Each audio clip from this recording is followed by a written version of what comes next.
그죠? 니느웨에 대한 예언이 들어있는 두 성경을 보고 있는데 오늘은 나훔서를 보도록 하겠습니다.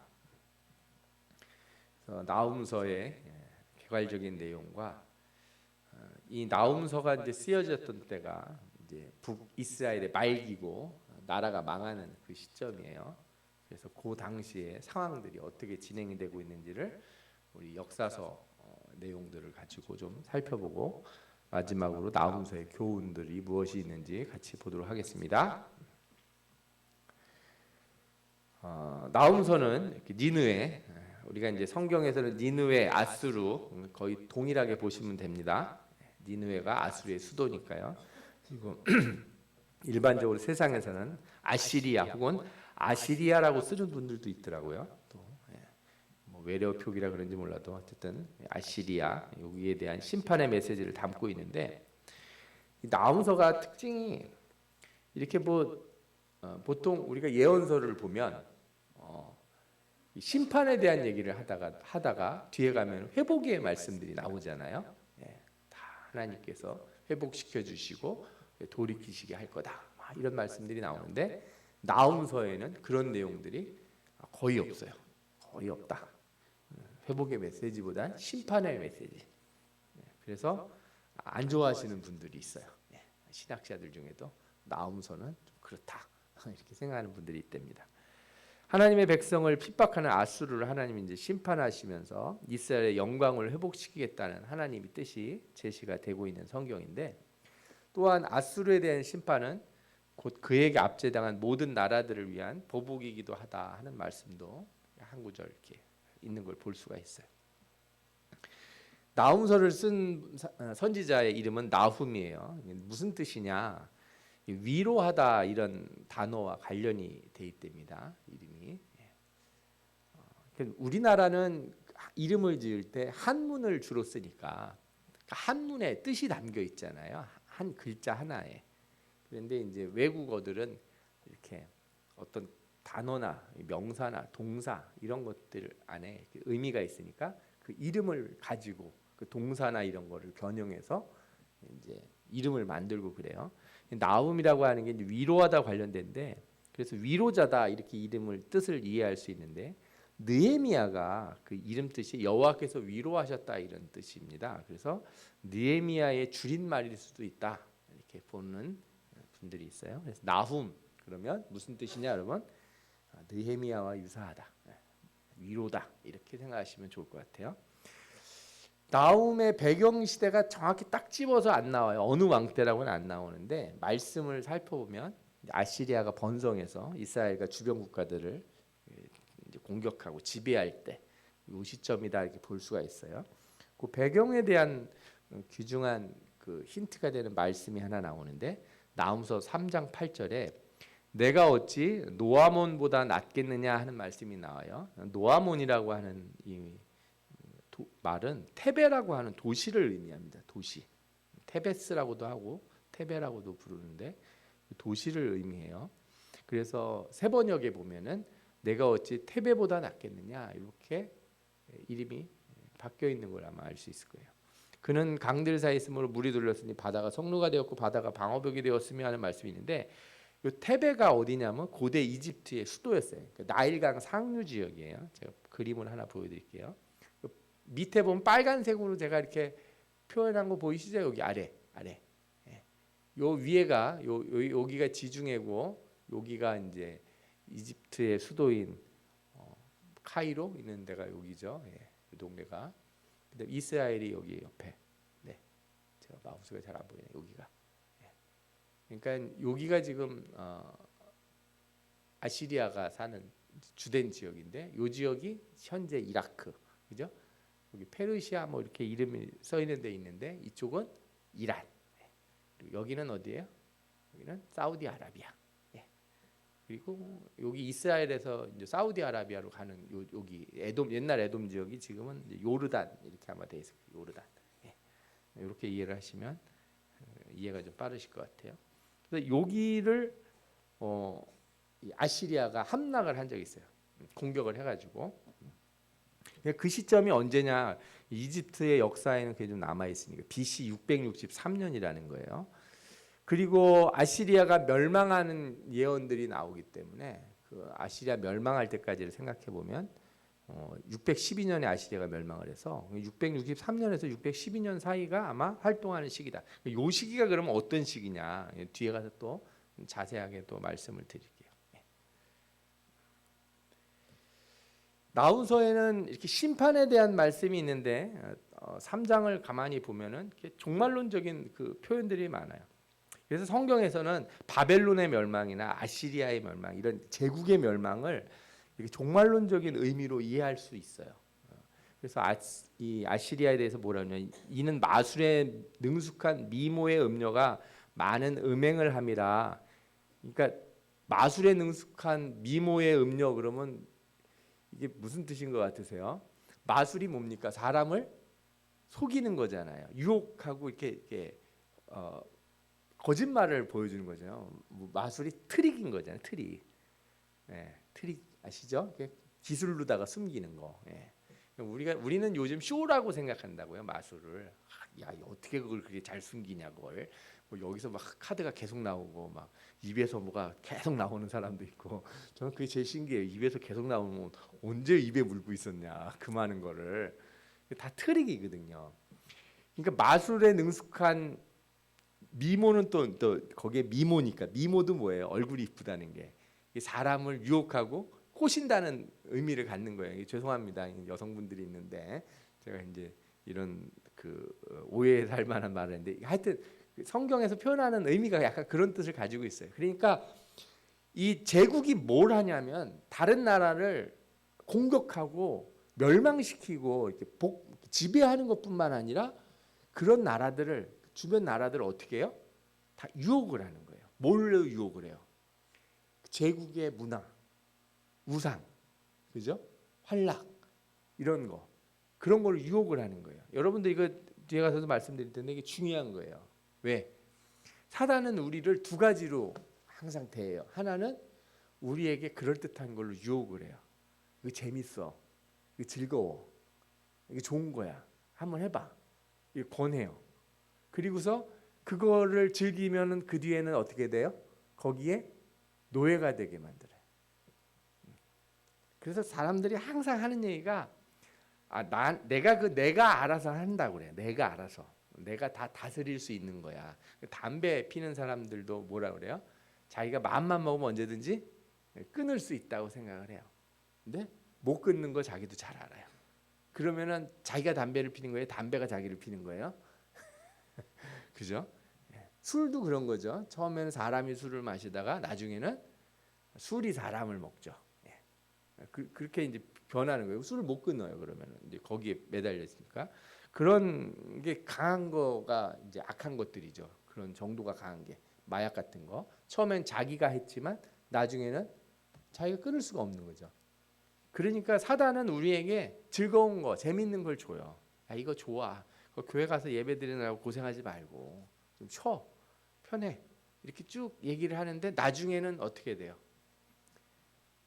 진정한 참된 즐거움, 참된 기쁨을 누리지 못하도록 우리를 압제해요. 우리를 다스리려고 한다는 거죠. 그래서 이 아수르가 이게 옆에 나라들을 공격만 하고 괴롭힌 것만이 아니에요. 이 아수르에 있는 우상들을 유다도 막 본따 가지고 자기네 만들고 막 다 이랬으니까, 그죠? 그의 음행으로 여러 나라를 미혹하고 그의 마술로 여러 족속을 미혹했다 이런 말씀이 나와요. 이게 우리 요한계시록에도 나오는 음녀 바벨론이 생각이 나죠. 그러나 이 음녀 바벨론이 망한 것처럼 아시리아도 망하고 바벨론도 망하고 이렇게 망하는 게 보이잖아요. 여러분들 그래서 이런 제국은 망하게 돼 있어요. 제국이라고 그러니까 좀 그런데 어떤 한 시대의 거대한 어떤 문화 같은 거 있잖아요. 우리를 다 휩쓸고 있는 것들 그런 거는 다 지나가 이렇게 다 영원한 건 없어요. 영원한 건 유행처럼 지나가기도 하고 사람들이 그거의 허상들을 알아요. 왜 그땐 그거에 그렇게 열광했을까? 이렇게 사람들이 뒤늦게 깨닫는 것도 많아요. 여러분들이 잘 생각해 보시면 유행이 한번 휩쓸고 지나갈 때는요, 사람들이 그 이유를 묻지 않고 모두 다 그렇게 해요. 모두 다. 뭐 하다못해 뭐 헤어스타일 같은 것도 그러는데, 뭐 이렇게 여러분들 예전에 여성들 머리 이렇게 여기 앞에 이렇게 세운 거 보셨어요? 자존심 머리라고. 저 어렸을 때는 제 친구들 여자애들 다 그러고 다녔어요. 여기 앞머리 이렇게 하는 머리. 예. 그 머리 스타일 그 이유 없어요. 여러분들 우리 권사님들 나이 또래는 옛날 그 나팔치마 입을 때는 뭐 이유가 있어서 나팔치마를 입었나요? 예. 언제 한번 엘리베이터를 탔는데 어떤 아가씨가 이제 같이 탄 거예요. 어떤 부부하고 나이 드신 부부하고 아가씨하고 저하고 이렇게 넷이 탔어요. 그런데 아가씨가 좀 약간 좀 섬찟할 정도로 짧은 치마를 입으셨어요. 뭐 그러려니 하고서 그냥 뭐 이렇게 탔는데 그분이 내렸는데 그 앞에 있는 부부가 둘이 얘기를 하시는 거예요. 나이 드신 부부가. 그러면서 그 남편분이 아내분한테 말했던 것 같은데, 예, 젊었을 때 저 미니스커트 입어봤냐고. 예전에 미니스커트도 한번 유행처럼 막 했잖아요. 제가 그냥 이거 꼭 이런 거를 의미하는 건 아니고 제가 그냥 예를 드느라고 쉬운 예를 드느라고 그런 건데, 우리 시대를 흐르는 각 시대마다 시대를 관통하는 어떤 큰 흐름 같은 것들이 있어요. 이게 성경에서 나온 게 아니라 이 세상을 지배하는 흐름 같은 게 한번 휩쓸고 가잖아요. 그럼 전 세계가 거기에 다 휘말려서 다 움직여요. 대표적으로 제가 생각나는 거는 18세기, 19세기에 있었던 제국주의가 대표적이죠. 모든 열방들이 남의 나라 가가지고 노예를 삼고 침략하는 거를 전혀 죄책감을 안 느꼈던 시대가 있어요. 그 서방인 그 나라들이 와가지고 영국, 프랑스, 미국, 뭐 네덜란드 이런 애들이 전 세계를 돌아다니면서 다 몰았어요. 다 식민지를 잡았어요. 나라들마다 엉망으로 만들어놨다고요. 그래서 이런 거 배우고 그러면요, 현대사에 있는 문제들 중에 상당수는 그때 만들어진 것들이 있어요. 그러는데 사과를 안 하더라고요, 걔네들이. 우리가 일본한테 사과하라고 그렇게는 안 하는 거 마냥 걔들도 안 하더라고요. 중국 애들이 그렇게 이 마약에 대해서 철저한 이유가 뭔지 아십니까? 옛날에 영국이 마약을 중국에다 팔았거든요. 그것 때문에 전쟁까지 일으켜서 이겨서 홍콩을 뺏었거든요. 그런 트라우마가 있어요. 그러니까 그 시대는 뭐 예수 믿는 크리스찬 국가들이 다 그 짓을 하고 다녔으니까. 식민지를 만들고 남의 나라 가서 그리고 선교사 보내고. 우리는 지금으로는 이해가 안 되잖아요. 그런 흐름이 한번 싹 끌고 갈 때는 전 세계가 다 거기에 매몰돼요. 교회가 그게 정당한지 아닌지도 모를 정도로 말을 못하는 거죠. 이게 옳은지 그른지도 말을 못하는 그런 이상한 흐름에 휩싸이는 거예요. 이게 여러분들이 그래서 우리 시대에도 그런 게 막 휩쓸고 지나가잖아요. 그러면은 뭐 교회들도 휘청휘청 하는 거예요. 저는 그런 거 중에 요즘 이렇게 뭐가 있다고 생각이 드냐면, 조심스러운 얘기는 한데, 뭐 이런 동성애라든지 우리가 이런 인권이라든지 하는 이런 평등에 관련된 가치들이 약간 왜곡된 것들이 막 같이 섞이는 것 같은 생각이 들어요. 성경에서 말하는 하나님이 말씀하시는 평등과 공정과 공의라고 하는 개념과 인본주의적인 공정, 공평, 뭐 평등, 이게 약간의 차이가 있어요. 공통적인 것도 있지만 차이가 나는 부분들이 있거든요.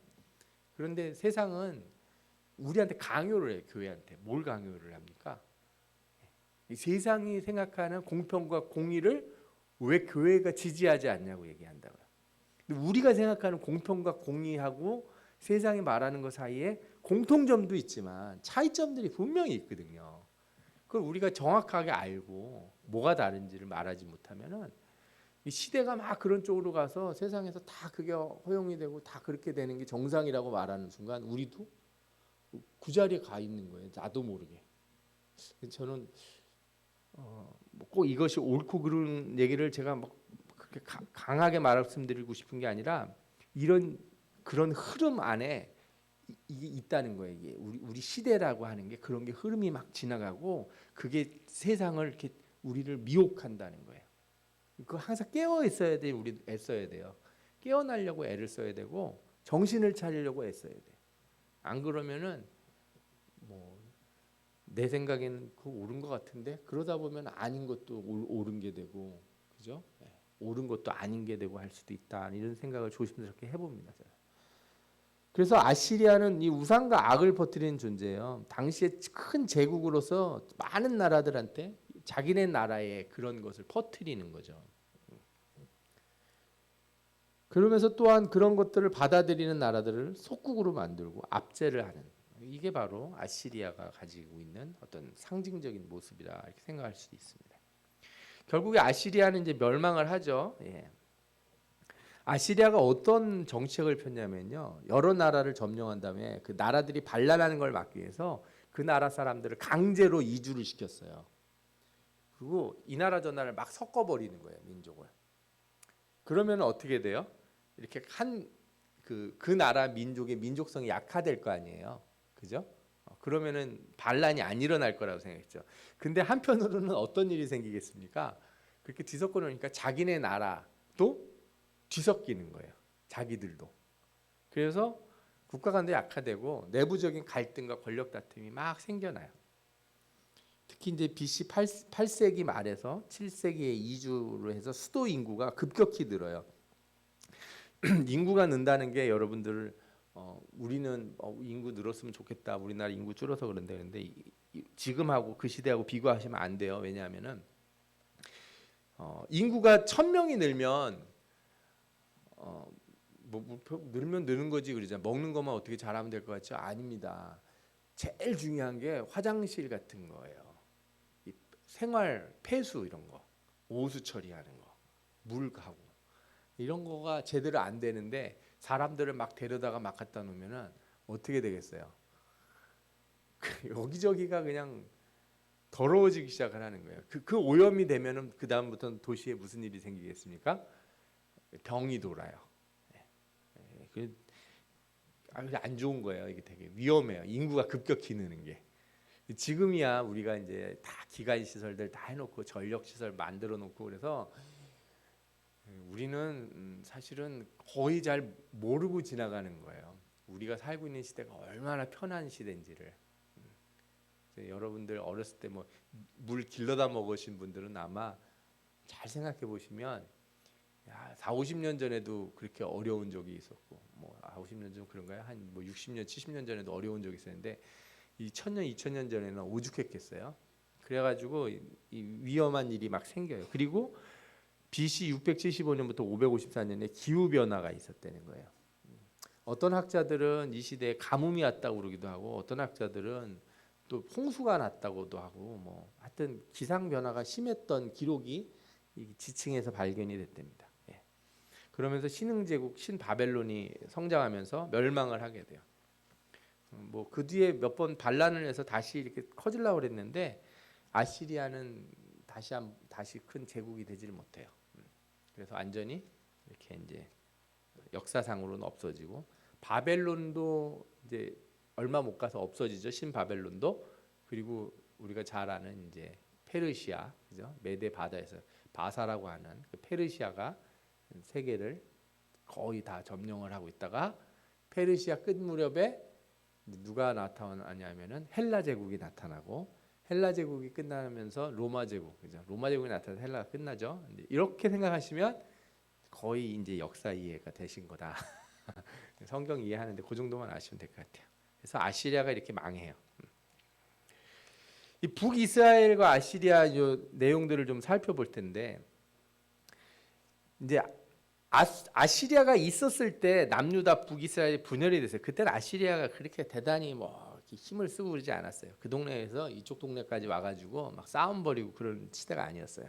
근데 언제부터 이제 일이 커지냐면 디글랏 빌레셀 3세, 그리고 살만 에셀 5세.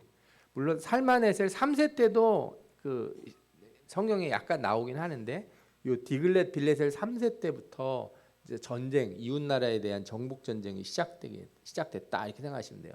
그 이전에는 제가 전에 한번 요나서 말씀드릴 때 얘기 드렸는데, 니느웨가 약한 적이 있었다 그랬잖아요. 아시리아가 고대 아시리아가 번성했다가 약해진 시점이 있어요. 그 시점에가 요나가 가서 전도했던 시점이고, 전도라 그럴까요? 이제 예언을 한 시점이고, 그 뒤로는 니느웨가 이제 정신을 차리고 똑바로 섰는데, 똑바로 섰으면 하나님을 섬겨야 되는데 어떻게 됐어요?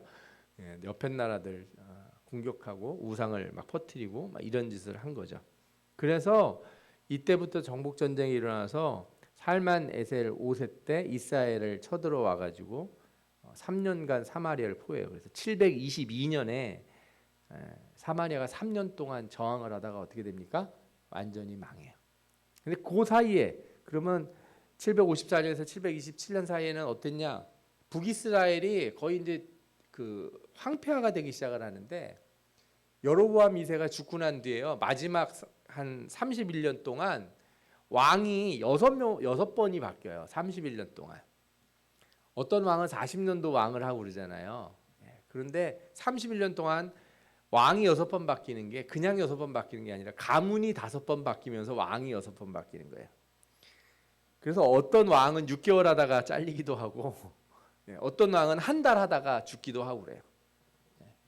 그러니까 나라가 어떻게 되겠습니까? 엉망인 거예요. 누가 왕이 죽은 이제 있는데 군대 장관이 이거 봐라, 내가 좀 잘할 것 같은데, 그러면 군사들 몰고 가가지고 왕 죽이고 반란을 일으켜서 자기가 왕하고, 이게 31년 동안 그랬으니까 어떻겠습니까? 정신이 하나도 없었을 거예요. 그죠? 예. 우리나라가 대통령이 5년제씩 하지 않습니까? 30년 동안 5년 대통령 하면 6명이죠. 대통령 6번 바뀐 거랑 비슷한 거예요. 왕이. 나라가 정신 하나도 없었을 그런 상황이 돼요. 그 뒤에 이제 산헤립이라고 하는 그 왕 때 가장 번성을 하면서 예루살렘을 포위하고 공격하려고 그래요. 그러나 하나님의 능력으로, 그죠? 히스기야가 기도해서 산헤립이 물러가고 나중에 죽게 되죠. 그러면서 급격하게 니느웨가 약해지기 시작해요. 아수르가. 그리고 망해요. 이게 이제 아수르의 끝이다 이렇게 보시면 돼요. 아까 말씀드린 것처럼 여로보암 2세가 죽은 뒤로 31년 만에 나라가 망했는데 그동안 5가문에서 6명의 왕이 다스려요. 여로보암 2세가 41년을 왕을 하거든요. 그 다음에 스가랴가 6개월, 그 다음에 살룸이 1개월, 무나임이 10년을 해요. 그리고 부가히야가 2년, 베가가 20년, 그 다음에 호세아가 9년을 해요. 호세아가 아니라 호세아가. 이렇게 해서 스가랴부터 호세아까지가 31년 동안 그런 일이 쭉 벌어집니다. 보시면 31년이 넘는 것 같죠? 예, 그 이유가 있습니다. 베가가 다스리던 20년이라고 성경에는 나오는데 앞쪽 기간들을 포함하고 있는 것처럼 보여요. 자, 북왕국 아시리아의 일들에 이제 그 디글랏 빌레셀 3세 때 아시리아가 매우 강력한 국가가 돼가지고 이때 이제 북이스라엘에 쳐들어오는데 무나임이라고 하는 왕이, 그죠? 10년 동안 하던 왕이 정권을 위해서 돈을 바쳐요. 그래서 그 은 1000달란트를 줘가지고 자기를 도와달라고 그래요. 그래가지고 그걸 돈을 내니까 아수르 왕이 그거 받고 돌아간 거죠. 일종의 뭐 조공을 바쳤다고 그래야 되나요? 이렇게 해가지고 좀 살아나죠. 그러니까 이 시점에는 거의 북이스라엘은 국가로서의 명목이 유지가 안 돼요. 군대가 있어야 되잖아요. 군대가 있으려면 백성이 잘 살아야 되잖아요. 그런데 사마리아 지역을 제외하고는 그 외곽 지역은 거의 다 아수르에 다 넘어간 상태가 돼서 그렇게 안 됐다는 거지. 여로보암 2세가 죽은 뒤로는 급격하게 나라가 이렇게 잠식당하기 시작을 했어요. 그 다음에 이제 베가가 왕이 됐는데, 베가는 이제 무나햄이 친아시리아 정책을 한 거에 반대해서 그 반대하는 연합 전선을 만들려고 해요. 그래서 이 시리아의 르신, 그러니까 이제 다메섹이죠 지금의, 르신과 이스라엘의 베가가 아시리아의 반기를 들려고 이렇게 연합을 하는데 유다 왕 아하스가 동조를 안 하는 거예요. 그래서 얘들이 아시리아를 공격하기 이전에 유다를 공격하려고 그래요. 그때 유다 왕 아하스가 디글랏 빌레셀에게 도움을 요청을 해서 도움을 받아요. 그래서 다메섹이 망해요. 아람 다메섹 시리아 같은 지역이니까요. 거기가 망하게 돼요. 그리고 베가는 호세아한테 암살당합니다. 왕이 그렇게 죽어요. 그래서 이 디글렛빌레셀이 아람에서 이렇게 승전 행사를 할 때 유당 아하스가 거기 가서 보고서 뭘 베껴와요? 그 우상의 신전을 보고 야, 이거 멋있다. 우리도 비슷하게 만들자. 베껴와요. 호세아가 이제 마지막 왕인데 즉위할 때 북이스라엘은 수도 사마리아와 그 주변 조금만 남고 완전 소국이 돼요. 처음에는 아시리아에게 복종을 했는데 호세아가 이 디글랏 빌레셀 3세가 죽은 다음에 살만 에셀 5세가 즉위하자 돈 주고 그러는 거를 끊어요. 그리고 한번 우리 애굽하고 잘 얘기해가지고 한번 해보자 그랬는데 애굽이 당시에 힘이 하나도 없었어요. 그래서 결국 살만 에셀 5세가 쳐들어와 가지고 호세아가 이제 돈을 가지고 그동안 밀린 거 못 드린 것까지 다 가져갑니다. 그래서 이렇게 비구라에 갔다가 잡혀요. 그리고 사마리아는 3년 동안 저항하다가 함나게 됩니다. 성경에 열왕기하 17장 3절에서 6절에 뭐라고 나오냐?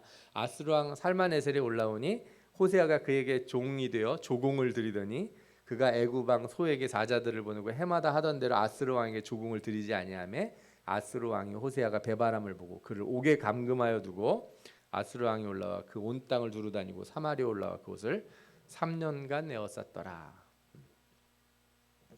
그래서 호세아 9년에 아스루 왕이 사마리아를 점령하고 사람들을 잡아다가 아수르로 끌어다가 고산 강가에 있는 할라와 하볼과 메대 사람의 열의 고을에 두었더라. 사람들을 가져다가 다 거기다가 이렇게 뿌린 거예요. 비슷한 일이 우리나라는 아니지만 뭐 우리나라에도 있었다고 할까요? 제일교포들이 많이 일본에 간 이유가 뭐 그런 거 비슷한 일이었고 아프리카 흑인들을 갖다가 노예로 삼아가지고 그 미국의 역사에 아직까지 그 인종차별 문제와 사회적 그 분열의 문제는 그때 일어난 일들이에요. 그때부터. 그런 게 다 역사를 보면 다 나오는 일들이거든요. 이 아시리아도 이래가지고 망했거든요. 분열하고. 자, 이사야서에 예언된 아수르의 멸망 부분이 있는데 이사야서에도 아수르에 대한 예언이 나와요. 그러니까 이사야서가 쓰여졌을 때가 언제냐? 여러분들이 딱 보시면은 대충 기억이 나시죠? 우시아 왕이 죽던 해 그때 말씀을 받고 주로 활동하던 시기가 히스기야 때, 그죠? 히스기야 다음 때 이사야가 이제 거의 죽는다고 알려져 있죠. 특히 톱으로 썰려서 죽었다 이런 얘기가 있는데, 그러니까 히스기야 때면은 아시리아가 어떤 때예요? 제일 잘 나갈 때예요. 제일 셀 때. 제일 셀 때 이사야가 아시리아 어떻게 된다고요? 망한다. 이렇게 예언하는 거예요. 아, 진짜 이거 그러니까 성경을 그냥 읽으면 잘 모르는데 역사적 배경을 보고 읽으면 이사야가 간이 부었구나 이런 소리가 나오죠. 누가 옆에서 들으면 요즘 말로 하면은 미국 망한다고 누가 나와서 어느 목사님이 막 미국은 회개하라 망한다 막 이러고 있거나 뭐 중국은 망하니 당장 회개하라 뭐 중국 망하는 거 좋아하는 사람들은 뭐 아멘 하겠죠. 근데 또 반대쪽에 있는 사람들은 야, 그 중국이 망하겠냐 이럴 텐데, 하나님 말씀을 받은 사람은 자기가 현재를 살면 안 돼요. 하나님 말씀을 가지고 있는 사람의 가장 핵심이 뭐냐, 저는 미래 소망으로 사는 사람이라고 생각해요. 그 예언은 어떤 힘이 있냐? 예언에 하나님의 말씀이 이렇게 딱 예언의 말씀이 있으면 그대로 이루어지잖아요. 하나님 말씀이 주어져서 그 말씀이 현재로 침입해 와요. 미래가 어디로 와요? 현재로 오는 거예요. 과거가 현재에 영향을 주는 게 아니고 예언의 말씀은 그래요. 그러니까 하나님이 우리에게 복을 주시고 너희가 구원받았다, 하나님의 백성이다 그러면 그때부터는 여러분들의 인생의 과거가 여러분들을 지배하면 안 돼요. 못한다, 지배할 수 없다 이렇게 선언을 하시면 돼요. 뭐가 날 다스려요? 하나님이 말씀하신 약속, 그 미래의 소망의 약속이 나를 만드는 거예요. 아멘? 네, 여러분들은 하나님의 백성이라고 하나님이 선언했기 때문에 그때부터는 미래가 나한테 찾아오는 거예요. 저 먼 미래에 나는 어떤 사람이에요? 하나님의 축복의 사람이에요. 그러니까 미래가 와서 나한테 하는 말이 있는 거죠. 너 이렇게 살면 안 되지 너. 왜? 넌 미래에 대단한 사람이 될 건데 너 이러고 있으면 안 되지. 그 자꾸 깨우치는 거예요, 우리를. 기도할 때마다, 예배드릴 때마다, 말씀을 볼 때마다 계속해서 하나님의 말씀이, 하나님의 약속이 우리를 붙들어요. 뭐라고? 너는 과거에 매인 사람이 아니고 말씀에 매인, 약속에 있는 사람이다. 그러니까 이 예언을 하는 이런 예언들이 있다는 거는 우리가 이거를 그냥 단순하게 생각하면 안 돼요. 저건 이루어지는 말씀이기 때문에. 이사야가 그런 담대함으로 이걸 전했어요. 그래서 어떻게 해요? 도움을 구하러 애굽으로 내려가는 자들은 화 있을진저. 누가 내려갔습니까? 북이스라엘이. 그죠? 저는 깜짝깜짝 놀래요. 이게 다시 보면 저도 이사야서를 봤지만 다시 볼 때마다 더 새롭고 더 깊이 이해가 되고 우리가 이렇게 몇십 년 긴 기간 동안에 있었던 일, 아주 오래전에 있었던 일을 뒤에서 이렇게 보기 때문에 잘 안 오지만 내가 그 시절, 그 시대에, 그 시점에, 그 자리에서 이런 말씀을 외칠 수 있는가 생각해 보면 내 심장이 그냥 벌컥벌컥 뛸 것 같아요. 그죠? 그들은 말을 의거하며 병거의 많음과 마병의 심히 강함을 의지하고 이스라엘의 거룩하신 자를 앙모치 아니하며 여호와를 구하지 아니하였거니와. 또 31장 8절에 뭐라고? 아수르는 칼에 엎드러질 것이나 사람의 칼로 말미암음이 아니겠고 칼에 삼켜질 것이나 사람의 칼로 말미암음이 아닐 것이며. 이게 무슨 뜻이에요? 겉으로 보기에는 바벨론에 망하지만 그건 사람의 칼로 망하는 게 아니라는 거예요. 누구에게 망하는 거예요? 누가 심판하시는 거예요? 하나님이. 이렇게 아수르가 멸망한다는 예언이 이렇게 이사야에서 나와요. 제가 하나 이 그림을 또 준비한 게 있는데 이스라엘이 망한 뒤에 사람들을 저렇게 쭉 데리고 와서 다이렉트로 못 가는 이유가 있다고 제가 몇 번 말씀드렸죠. 저쪽 다이렉트로 가기가 어려워요. 직접. 왜? 저기 사막지대고 그래서 쉽지 않아요. 대부분 저 물이 있는 수원지를 거쳐가는 과정을 거쳐요. 저 과정이. 저 빨간색으로 있는 게 예전에 아브라함이 왔던 길하고도 비슷해요. 아브라함이 저 길을 따라 쭉 올라가지고 하란까지 올라왔다 밑으로 다시 내려온 거잖아요. 하란이 지금 따지면 이제 이락 터키 남부 쪽이니까요. 터키 남부 아래쪽이니까 저렇게 올라갔다가 내려오는 거거든요. 그래서 아시리아 사람들은 저렇게 사마리아로 오고 사마리아 사람들은 저렇게 다 여기저기로 다 흩어지고. 그래서 신약 시대 때 왜 사마리아 사람들이 그렇게 유대인들한테 미움을 받습니까? 혼혈이라고. 사마리아 사람은 열지파가 아니라 주로 누구예요? 저 아시리아에서 온 사람들이 저기 살고 있으니까. 막 너무 뒤섞여 버렸으니까. 엄청나게 죽고 엄청나게 저기다 다 뻗쳐놨으니까. 그래서 그렇게 사마리아에 대한 반감이 이때부터 생긴 거야. 자, 마지막으로 우리 나훔서에 나온 말씀들의 교훈들을 한번 살펴봤으면 좋겠어요. 나훔서가 3장까지 있는데 말씀들의 어떤 내용이 주로 내용이 있냐. 첫 번째로는 하나님 주권에 대한 확실한 선언이 있어요. 참 이 예언을 하는 나훔 입장에서는 어떤 생각이 들었을까 한번 생각을 해보세요. 북이스라엘은 망해가고, 그죠? 남유다도 힘이 하나도 없고, 그런데 하나님이 뭘 하신다는 거예요? 하나님이 다 심판하신다는 거예요. 북이스라엘도 하나님이 심판하신 거고 아시리아 니네도 심판하신다는 거예요. 이런 말씀을 듣는 사람들은 마음에 막 아멘, 우리가 정말 잘못했습니다 이런 생각이 들을까요? 아무것도 모르는 사람이죠. 아무 데서 아무 말이나 막 하는 거 아니야? 이런 생각을 할까요?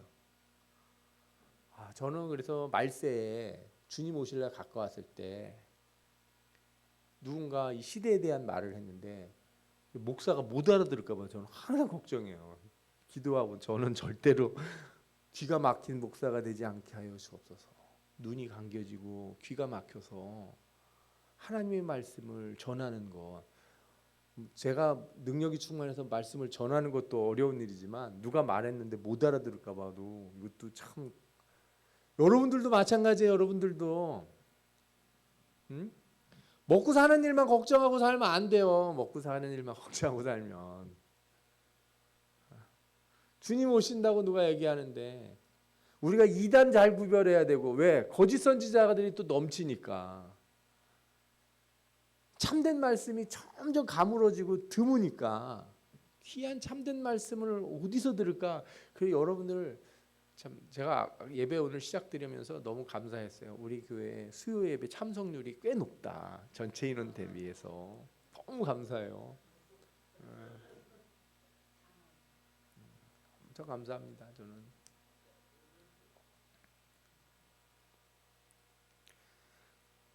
이렇게 와서 말씀 저를 위해서 오는 건 아니시잖아요, 그죠?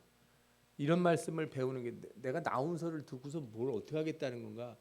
다른 거 뭐 역사적 배경 이런 건 모르셔도 돼. 잊어버릴 수 있어요. 연도 이런 건 저도 몰라도 돼요. 뭐 그런 거는 뭘 알아야 돼요. 하나님이 말세에 이런 시대도 이렇게 말씀하시는 말세 때에도 분명히 말씀하실 거다. 각 시대마다 하나님의 말씀이 나오는데 이 말씀 못 들을까 두려워하시고 깨어 있기를 구하시는 여러분들 되시기 바랍니다. 그거 하나 배우시면 그거 마음에 담고 계시면 그 간절함으로 항상 말씀을 보시면 그게 나의 힘이에요. 우리 삶에서 하나님이 항상 우리를 지키시고 우리에게 귀한 말씀을 주실 줄 믿습니다. 아멘. 잘 보세요. 남유다가 남아있지만 북이스라엘이 망하는데 거기서 선지자가 나타나서 우리나라를 망한 저 나라는 망할 것이다. 우리도 심판을 받다 말하면 하나님이 북이스라엘 나라가 망했다. 하나님의 백성의 나라가 망했는데 무슨 하나님의 주권이 있나 이렇게 생각하는 사람들이 있다는 거예요. 근데 되게 웃기는 거죠. 쥐들이 한 일을 생각을 안 하고 하나님 탓을 하는 거예요. 저 신자들 중에 그런 사람이 있다니까. 본인 신앙생활 똑바로 안 한 건 생각 안 하고 어려운 일 생기면 누구 탓해요? 하나님. 아니 목사님이 기도를 그렇게 안 해주시니까 그렇지 않냐고. 아니 그러지 마시라니까요. 제가 이걸 보면서도 그런 생각이 드는 거예요. 아니 물론 하나님의 백성에 하나님이 세우신 나라가 반쪽이 망가졌는데 무슨 하나님의 주권이고 뭐 그런 게 있나 이런 생각을 한다는 사람이 있다는 걸 그럴 수도 있겠구나 생각하지만 반대로 생각해 보면 한 짓을 생각을 해봐야지 한 일을 본인들이 한 일을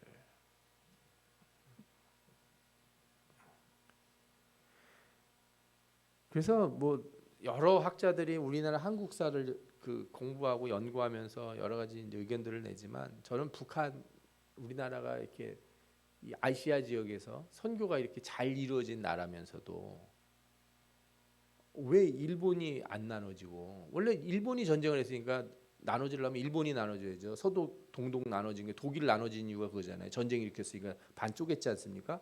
왜 전쟁 일으킨 일본은 안 쪼개고 우리나라를 쪼개냐고요. 그러니까 생각해 보면 그냥 정치적으로 보면 되게 억울한 일이고 화가 나는 일이기만 한데 신앙의 관점으로 생각해 보면 왜 교회가 세워지고 제일 부흥이 잘 된 나라가 중국 그 오래전부터 선교가 됐는데도 안 퍼지고 신자가 이렇게 늘지 않는 중국이나 공산화가 돼버린 중국이나 일본 우리보다 훨씬 임진왜란 때 이미 임진왜란 이전부터 거기는 선교가 돼서 순교자들이 있던 그 나라인데 거기 부흥도 안 되고 그러던 나라가 전쟁까지 일으켰는데 거기는 멀쩡하고 왜 우리가 이렇게 됐는가? 우리도 깊이 생각을 해볼 필요 있어요. 이거 보고서 아니 예수 믿는 나라가 나눠진 거 보니까 이거 이상하네 그렇게 얘기하면 안 되는 거고요. 하나님의 뜻이 분명히 있을 거다 저는 생각을 해요.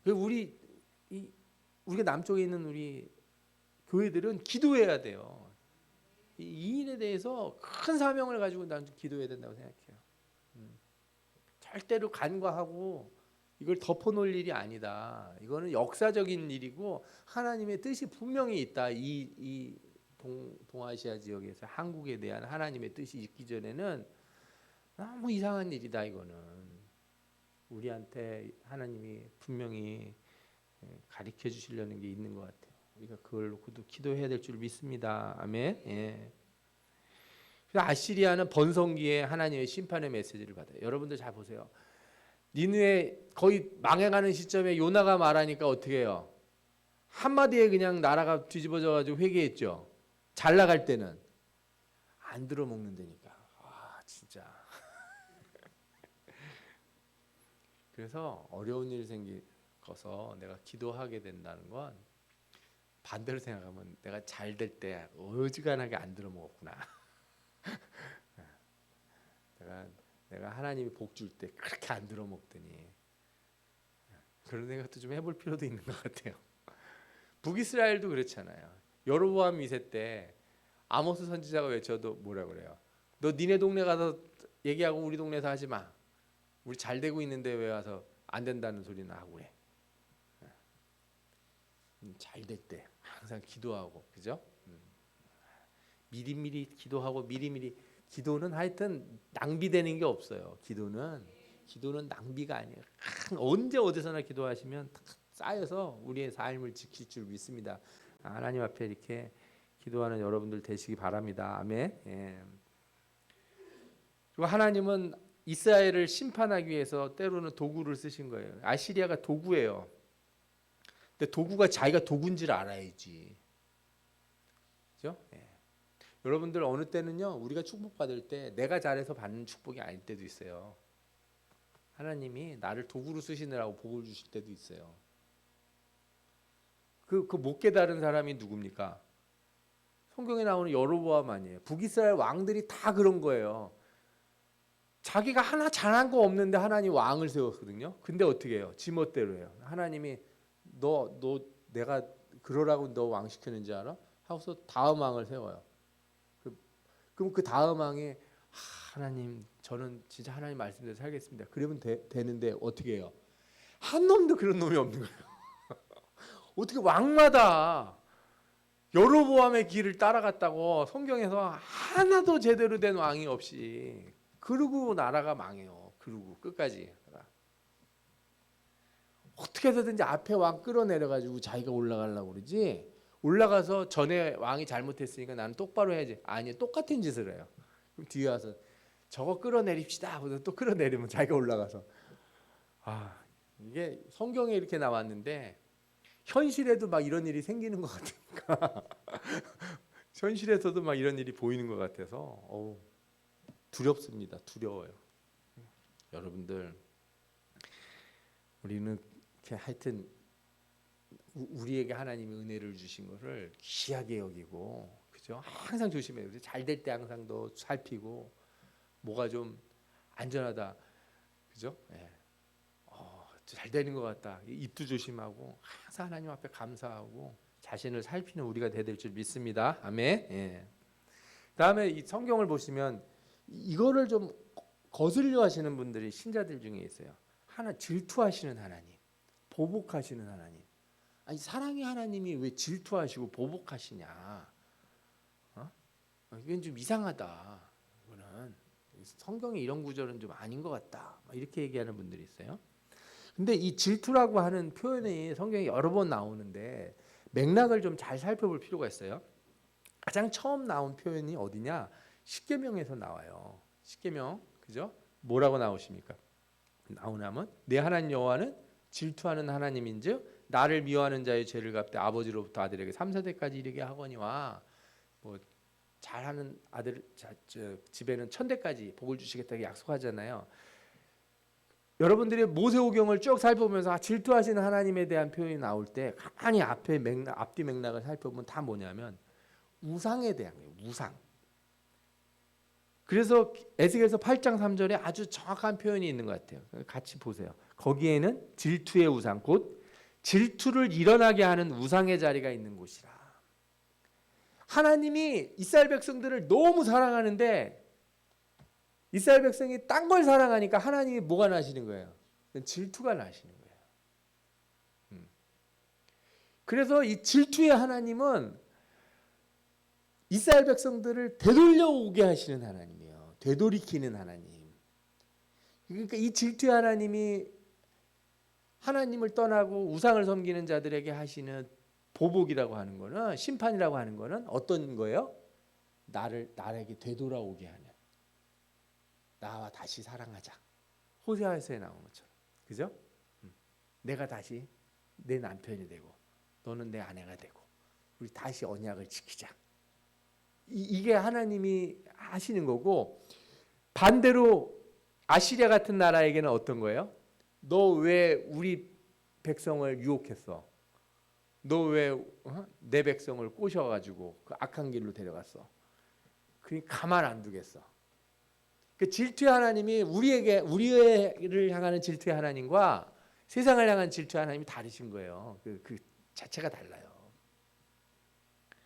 내가 진실로 내 맹렬한 질투로 남아있는 이방인과 에돔 온 땅을 쳐서 말하였노니 이는 그들이 심히 즐거워하는 마음과 멸시하는 심령으로 내 땅을 빼앗아 노력하여 자기 소유를 삼았다. 니들이 내 백성을 그렇게 갖고 놀아? 어? 에스겔서 36장에 이게 에돔에 대한 심판의 예언이거든요. 에돔이 대표적으로 나온 거죠. 스가랴서에도 뭐라고 해요? 만군의 여호와가 이같이 말하나 내가 시온을 위하여 크게 질투하며 그를 위하여 크게 분노함으로 질투하였다. 누굴 위하여? 시온을 위해서. 그 백성을 위해서 질투하고 크게 분노했다는 거예요.